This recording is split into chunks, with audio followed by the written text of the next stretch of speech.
Según Génesis 47, 12, 27, durante la sequía en Egipto, José almacenó y preservó el alimento.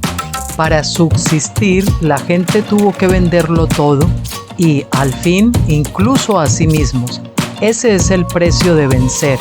Así es en este tiempo del fin, donde conseguir el alimento para entrar al reino y conquistar nuestra tierra, que es Cristo, formado en nosotros, nos costará renunciar a todo, incluso a nuestra propia vida.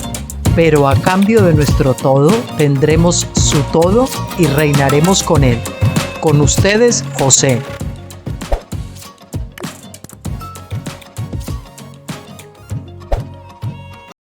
Hola, muy buenas tardes. Aquí me tienen de nuevo con ustedes después del fin de semana.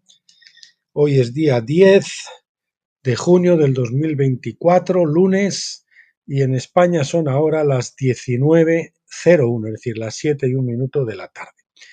Y bueno, pues como quedamos el último día, después de esos dos vídeos especiales sobre la luz y la vida de Winnesley, hoy vamos a continuar con nuestro libro Daniel, Profeta de las Edades, del que sabe que hacemos dos vídeos seguidos a diferencia del resto de los libros que estamos grabando.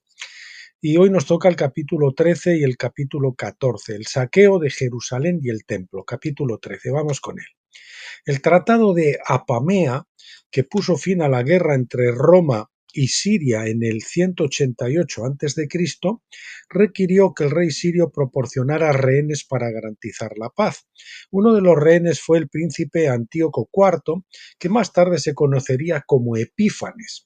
Como dije antes, su padre murió al año siguiente, el 187 a.C., por lo que su hermano Seleuco tomó el trono. Los romanos luego permitieron que Antíoco regresara a Siria, reemplazándolo con su sobrino Demetrio, que era el hijo de Seleuco y heredero de su trono. Seleuco gobernó hasta el 175. Fue conocido como el que alrededor del 178 a.C. intentó y no pudo saquear el templo, cuando Heliodoro, su recaudador de impuestos, fue azotado por un ángel en la puerta del templo. Heliodoro envenenó al rey 3 años más tarde y trató de tomar el trono. Sin embargo, Antíoco lo derrocó con la ayuda del rey de Pérgamo y se apoderó del trono. Antíoco nació con el nombre de Mitrídates en el 215 a.C. Cambió su nombre a Antíoco solo después de ascender al trono en el 175. La enciclopedia judía lo describe diciendo: era vanaglorioso, estaba dirigido por el príncipe Vanagloria, y le gustaba exhibirse hasta el borde de la excentricidad. Eso lo dice la enciclopedia judía. Ahí tienen el link. El propio imperio griego estaba gobernado espiritualmente por el príncipe Vanagloria o Kenodoxia, es lo que quiere decir la palabra vanagloria, es Kenodoxia, pero parece que Antíoco se destaca como el más vanaglorioso de todos los reyes.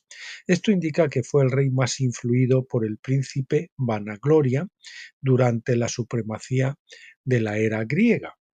Antíoco IV usurpa el trono en el 175. La profecía sobre Antíoco IV comienza en Daniel 11, versículo 21. Dice así: y en su lugar se levantará una persona despreciable, a quien no se le ha conferido el honor de la realeza, pero vendrá en un tiempo de tranquilidad y se apoderará del reino con intrigas. Antíoco se llamaba a sí mismo Dios manifiesto, pero 2 siglos y medio antes el ángel le había dicho a Daniel que Antíoco era una persona despreciable, que no era el heredero del trono.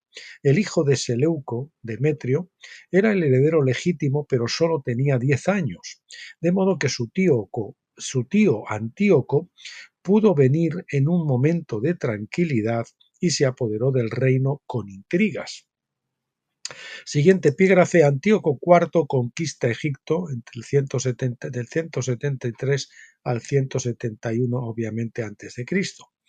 2 años más tarde, en el 173, Antíoco y Apolonio, su general, invadieron Egipto para recuperar el control de Judea.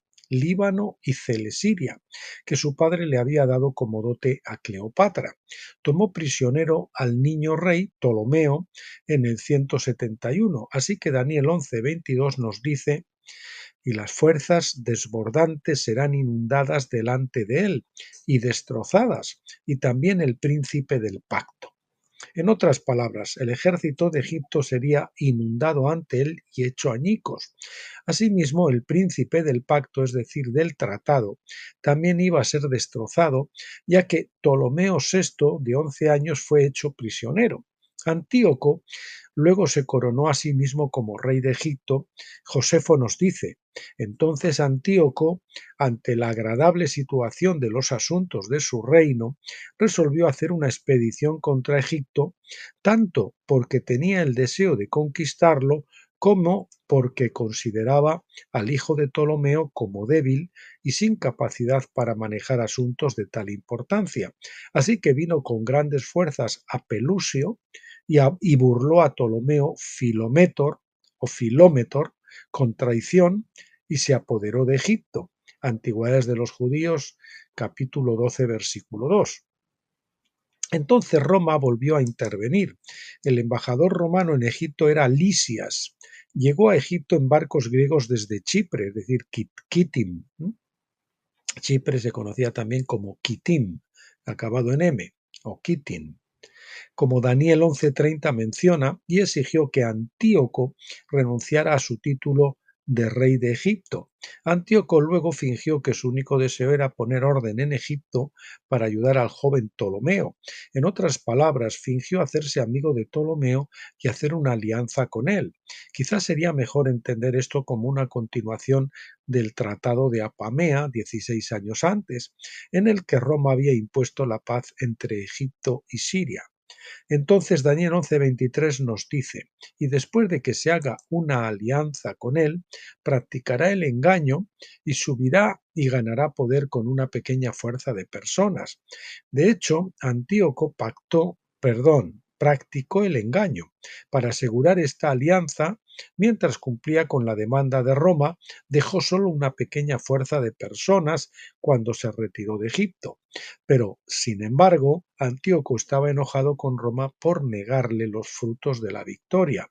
Descargó su ira contra Judea y Jerusalén a su regreso de Egipto. O sea, Roma le dijo que nana y cucas, y entonces él regresó y, para vengarse, pues descargó su ira contra Judea y Jerusalén, regresando de Egipto a Siria. Antíoco IV saquea Egipto y Judea. Siguiente epígrafe. Daniel 11:24 dice: en un tiempo de tranquilidad entrará en las partes más ricas del reino y hará lo que nunca hicieron sus padres ni sus antepasados. Distribuirá despojos, botín y riquezas entre ellos y tramará sus planes contra las fortalezas, pero solo por un tiempo. Antíoco saqueó todas las grandes ciudades de Egipto, como nos dice primero de Macabeos 1:19, que es un libro apócrifo. Dice: así se apoderaron de las ciudades fuertes en la tierra de Egipto, y él tomó sus despojos. Vamos a ponerlo en cursiva, puesto que es una cita. Josefo da más detalles diciendo: el rey Antíoco, al regresar de Egipto por temor a los romanos, hizo una expedición contra la ciudad de Jerusalén, y cuando estuvo allí, tomó la ciudad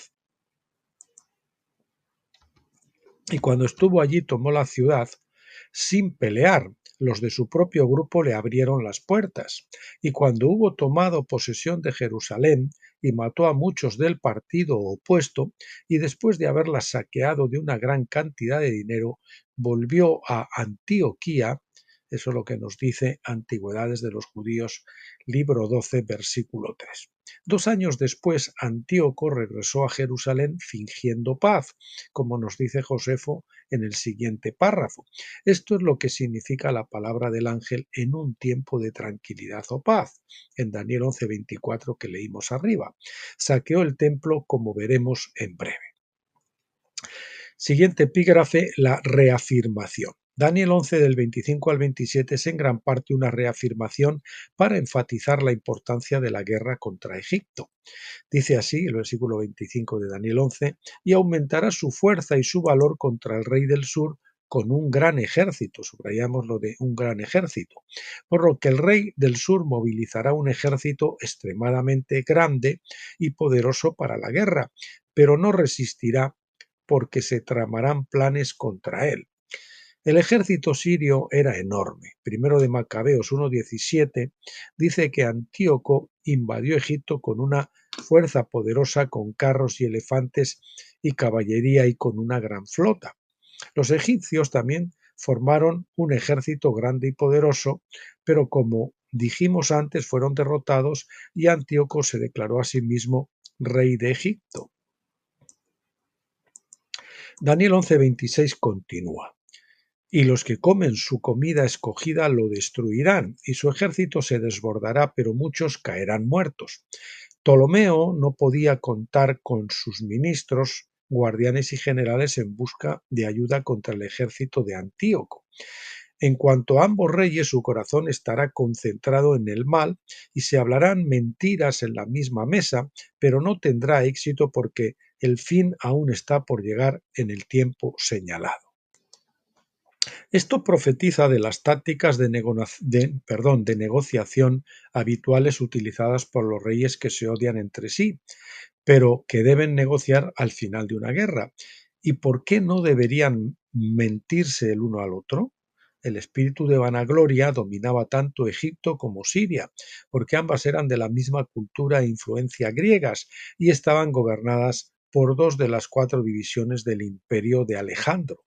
Recuerde que Daniel 8:12 dice que las acciones de Antíoco, dice, de las acciones de Antíoco arrojará la verdad por tierra. El ángel mostró poco respeto por Antíoco o Ptolomeo, porque ambos corazones estaban concentrados en el mal. Ptolomeo quedó en el trono como rey títere, subordinado a Antíoco, pero los romanos impidieron que Antíoco se llamara a sí mismo rey de Egipto. Siguiente epígrafe, el tiempo señalado. El ángel luego dice, el fin está por llegar en el tiempo señalado. ¿Qué final fue ese? Perdón, vamos a ver, vamos a poner esto aquí. ¿Qué final fue ese? ¿Verdad? Vamos a ver. ¿Cuál fue el tiempo señalado? Esta declaración críptica se aclara 2 versículos más tarde como el momento en que Antíoco profanaría el templo, pero esta profanación no se produciría hasta dentro de 2 años. En su primer regreso de Egipto, Antioquía saqueó Jerusalén, pero dejó el templo intacto.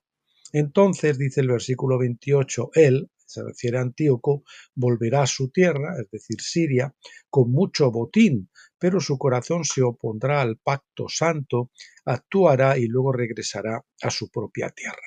Esto se refiere al saqueo de Jerusalén en el camino de regreso a Antioquía. De esta manera el corazón de Antíoco fue opuesto al santo pacto. Saquear el templo o robar a Dios manifestaba su antagonismo al pacto de Dios con Israel. Pero el pueblo de Alejandría, la capital de Egipto, se rebeló contra su rey títere y coronó rey de Egipto a su hermano menor. Se trataba de Euergetes, a quien la gente llamaba Fiscón, con PH y Y, Fiscón, es decir, quiere decir la panza, debido a su obesidad.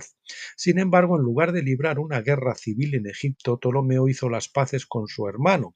Junto con su hermana Cleopatra II, formaron una especie de triunvirato para gobernar Egipto como miembros de la familia. Cuando Antíoco se enteró de esto, se enfureció, por lo que regresó después de solo 2 años en una segunda campaña contra Egipto, en el 168 a.C. Daniel 11:29 se refiere a esto, diciendo, a la hora señalada volverá, subrayamos eso, a la hora señalada volverá y entrará en el sur, pero esta vez no resultará como antes. 2 años después, Antíoco regresó a Egipto fingiendo paz, como nos dice Josefo. Después de todo, Antíoco tenía que considerar cómo sus acciones podrían antagonizar a Roma, que estaba imponiendo la paz. De hecho, esto es lo que significa la palabra del ángel es decir, en un tiempo de tranquilidad o paz en Daniel 11:24. Una vez más los romanos exigieron que se retirara de Egipto. Daniel 11:30 nos dice, porque las naves de Kitim vendrán contra él, por lo tanto se sentirá desanimado. La palabra es Kaak, con dos as y apóstrofe entre las dos as, K-A apóstrofe A-H, que quiere decir afligido, triste, acobardado, pusilánime, debido al miedo. En otras palabras, Antíoco se vio obligado una vez más a retirarse de Egipto. Nuevamente su humillación y frustración se descargaron en Jerusalén, pero esta vez lo hizo mucho peor. Aparentemente era el momento señalado para este importante evento de la historia. Repetimos, aparentemente este era el momento señalado para este importante evento de la historia. Dice, y volverá y se enfurecerá contra el pacto santo y tomará acción, por lo que volverá, aquí subrayamos que volverá, y mostrará respeto por los que abandonan el santo pacto. Antíoco hizo lo que ninguno de sus antepasados había hecho, se había atrevido a hacer, saqueó el templo de Jerusalén. Josefo nos cuenta sobre esto diciendo, el rey subió a Jerusalén, perdón, esto creo que está mal, será la él aquí dentro. El rey subió a Jerusalén y, fingiendo paz, se apoderó de la ciudad por traición. En ese momento no escatimó ni a los que lo admitieron en él a causa de las riquezas que había en el templo, pero guiado por su inclinación codiciosa, entre paréntesis, porque vio que había en él una gran cantidad de oro y muchos adornos que se le habían dedicado de muy gran valor, y para saquear sus riquezas se aventuró a romper la liga que había hecho. Dejó el templo desnudo y se llevó los candeleros de oro, el altar de oro, la mesa y el altar, se entiende, del holocausto, y no se abstuvo ni siquiera de los velos, que eran de lino fino y escarlata. También también lo vació de sus tesoros secretos y no dejó nada en absoluto. Antigüedades de los Judíos, libro 12, versículo 4. La referencia angelical al tiempo señalado nos dice que este evento fue el evento culminante más importante en la historia del Imperio griego. Repetimos la referencia del ángel al decirle a Daniel al tiempo señalado, vamos a poner esto en cursiva, supongo que aquí, al tiempo señalado, nos dice que este evento fue el evento culminante más importante de la historia del Imperio griego, que marcó lógicamente un punto de inflexión. La profanación del templo se debió al desprecio y oposición de Antíoco al pacto santo. Bien, vamos a irnos hasta el capítulo 14, donde vamos a ver la profanación del templo. Los barcos de Kitim, es decir, de Chipre, llevaron al ejército romano junto con su embajador en Egipto, quien le dijo a Antíoco que abandonara su conquista en Egipto. Antíoco cumplió con la demanda, pero descargó su ira contra Judea, una vez más, como dijimos antes. En su primer viaje saqueó Jerusalén y luego, 2 años más tarde, saqueó el templo mismo. Finalmente decidió desnacionalizar Judea y convertirla completamente en una provincia griega de cultura y religión griegas. Parece que su objetivo era asimilar a los judíos a la cultura griega para que pudieran perder su identidad nacional. Él ya tenía un cierto nivel de apoyo porque muchos de los judíos ya estaban helenizados, es decir, grecianizados, podemos decir, y apoyaban la cultura y la filosofía griegas cuando no de la religión. De hecho, cuando vino por primera vez a saquear la ciudad, sus partidarios le abrieron las puertas. Le abrieron las puertas. Vamos a quitar esto porque es redundante. Josefo nos dice, tomó la ciudad sin pelear, los de su propio grupo le abrieron las puertas. Eso nos lo dice en Antigüedades de los Judíos, libro 12, versículo 3. 2 años más tarde, cuando saqueó el templo, quemó muchos de los edificios principales de Jerusalén, derribó parte del muro y construyó una ciudadela en la parte baja de la ciudad, nos dice una vez más Antigüedades de los Judíos, libro 12, versículo 4. Mató a 40.000, bueno, no sé si sea libro 12, versículo 4 o capítulo 12, versículo 4. Aquí creo que falta el número de citar el número, que eso es un error del propio texto del doctor Stephen Jones, que aquí en la cita, si este es el libro 12, pues a no ser que ya lo haya citado antes, lo cual ahora yo no me doy cuenta, ¿no? Sería, bueno, libro 12, versículo 4, no sé qué capítulo. Mató a 40.000 y esclavizó a otros 40.000 de las mujeres y niños. Eso nos dice el segundo Macabeos también 5:14. Sin duda para obligarlos mediante la esclavitud a convertirse en un solo pueblo, el pueblo griego. Es decir, absorber a los judíos como si fueran griegos, desnacionalizándolos, desculturalizándolos. El resto de la población judía escapó, con lo cual la ciudad, dice primero de Macabeos 1:38, con lo cual la ciudad fue convertida en habitación de extranjeros. En otras palabras, se convirtió en una ciudad habitada por griegos.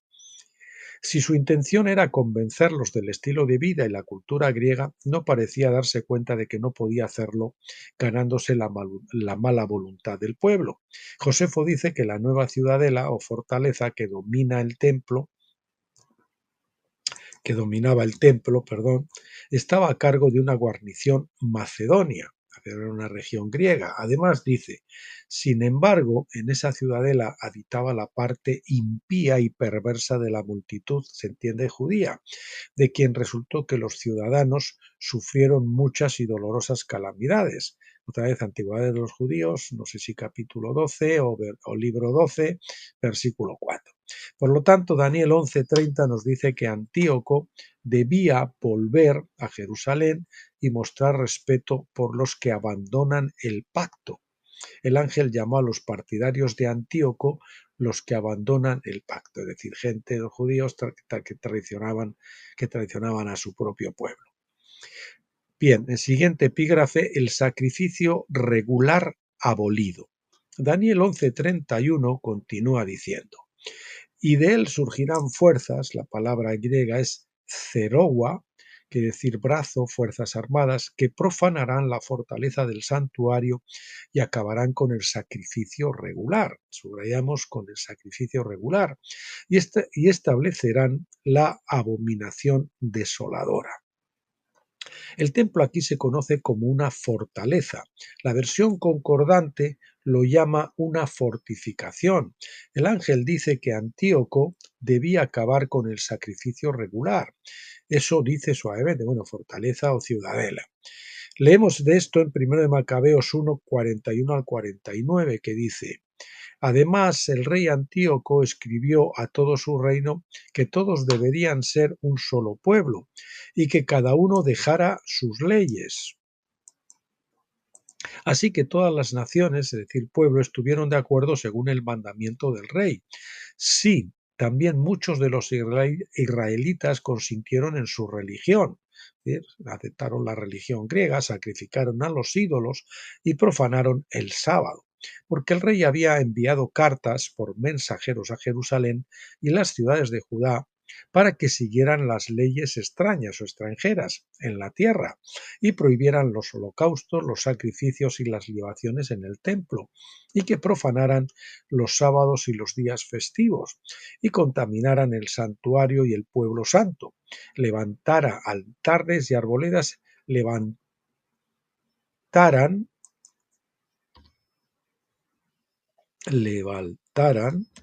altares y arboledas y capillas de ídolos, y sacrificaran, vamos a ver, perdón un segundito, Macabeos, y sacrificaran carne de cerdo y animales inmundos, y que también dejaran incircuncisos a sus hijos y abominaran su alma con toda clase de impurezas y profanaciones, hasta el final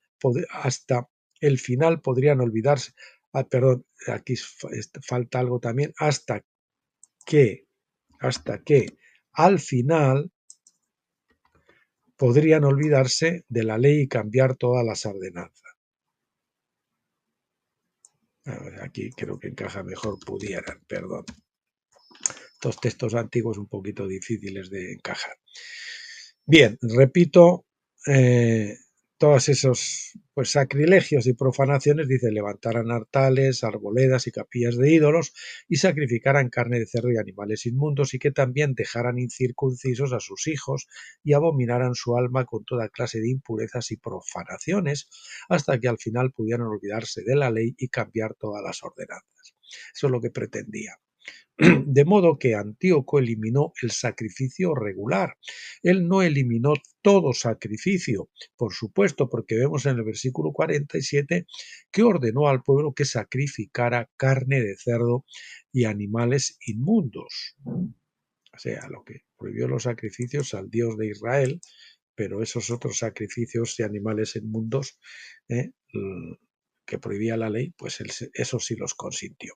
Josefo nos dice además: y cuando el rey hubo edificado un altar de ídolos sobre el altar de Dios, degolló sobre él cerdos, y así no ofreció un sacrificio ni conforme a la ley ni al culto religioso judío en ese país. Antigüedades de los judíos, continuamos lo mismo, 12, versículo 4.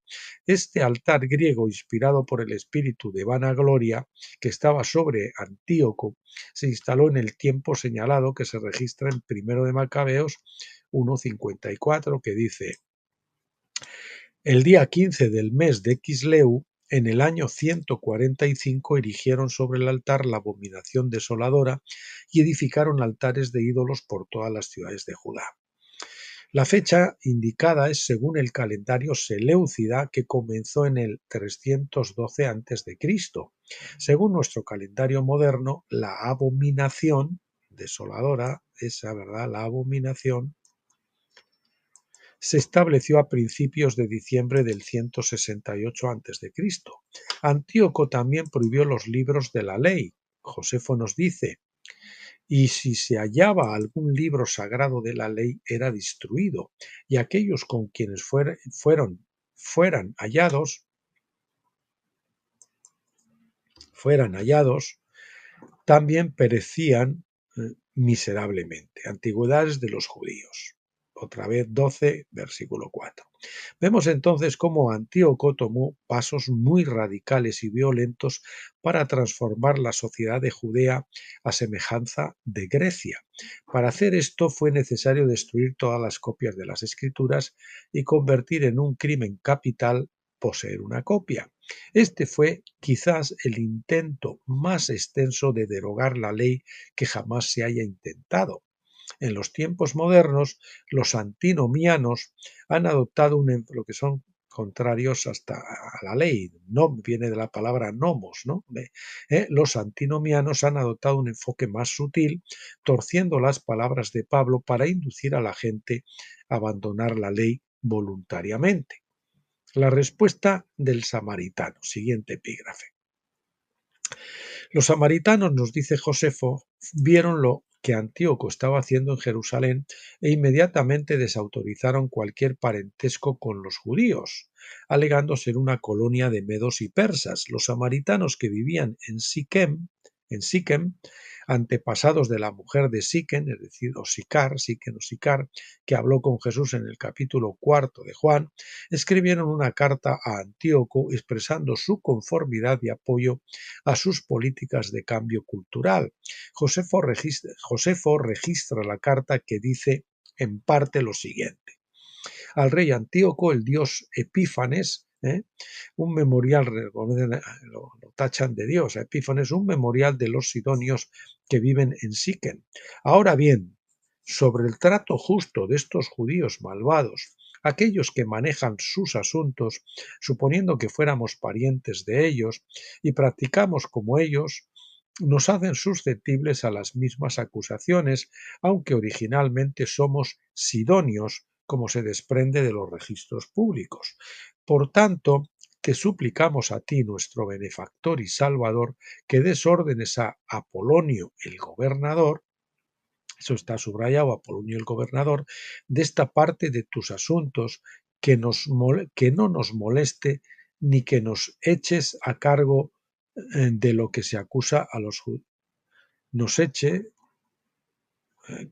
que nos eche a cargo, eso está un poquito mal expresado. Sí, creo que así queda mejor. Que no nos moleste ni que nos eches cargo de lo que se acusa a los judíos, ya que somos extranjeros de su nación y de sus costumbres, pero que nuestro templo, que actualmente no tiene nombre alguno, se llame Templo de Júpiter Helenius. Si esto se hiciera una vez, ya no nos molestaría más, sino que deberíamos estar más concentrados en nuestra propia ocupación con tranquilidad y así obtener mayores ingresos para ti. Y de Antigüedades de los Judíos 12, versículo 5. Nos interesa el hecho de que el gobernador de Antíoco se llamara Apolonio, que quiere decir perteneciente a Apolo. Como ejecutor de las políticas de Antíoco, su nombre lo convirtió en parte de la profecía más profunda del Anticristo junto con Antíoco.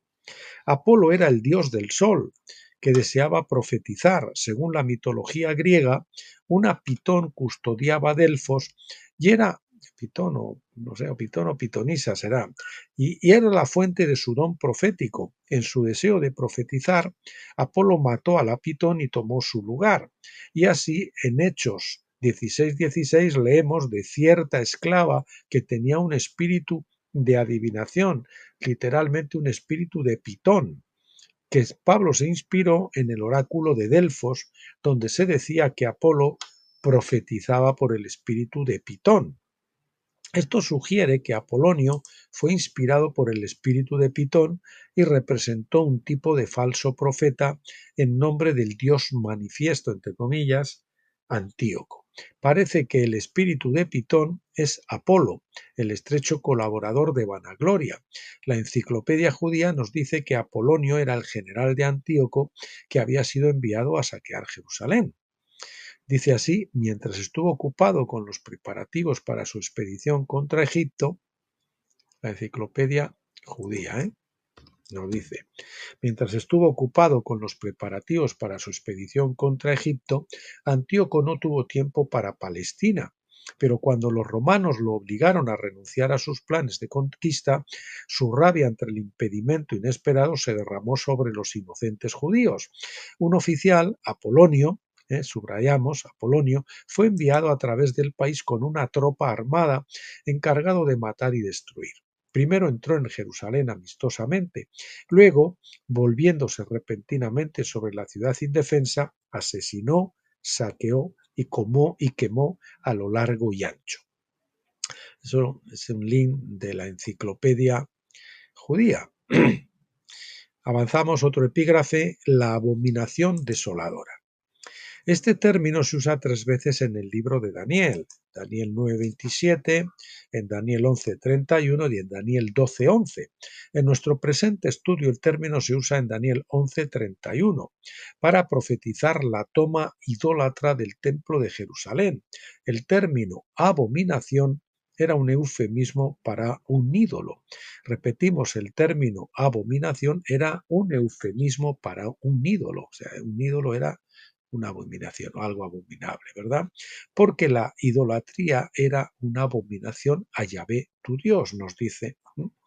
Era porque la idolatría es, una abominación a Yahvé, tu Dios, como lo dice Deuteronomio 7:25. En Daniel 9:27 el término se aplica a la destrucción de Jerusalén en el 70 después de Cristo, y así es como Jesús lo aplica en Mateo 24:15 y Marcos 13:14. Daniel 12:11 aplica el término en otro contexto, mostrando que 1290 días transcurrirían entre el momento en que el sacrificio regular es abolido y cuando la abominación desoladora es establecida. No hay evidencia de que hubiera un periodo de 1290 días en la época de Antíoco, porque la historia muestra que todos esos eventos tuvieron lugar en el mismo año. Así que esto se refiere a otra aplicación más. Diremos más de esto más adelante cuando nos concentremos en ese versículo. Bien, mis queridos amigos y hermanos, pues hasta aquí vamos a llegar hoy.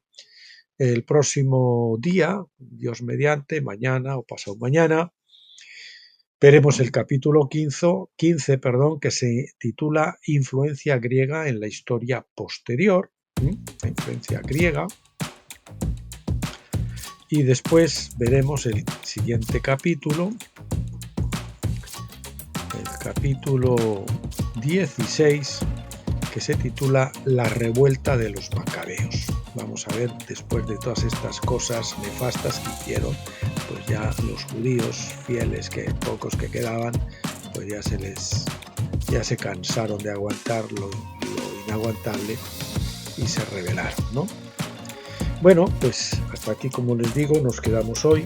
Gracias por acompañarnos hasta aquí, bendecirles a todos ustedes en el nombre del Señor Jesucristo y emplazarles para mañana, como les digo, o pasado mañana, según el Señor nos lo permita. Hasta entonces, pásenlo bien.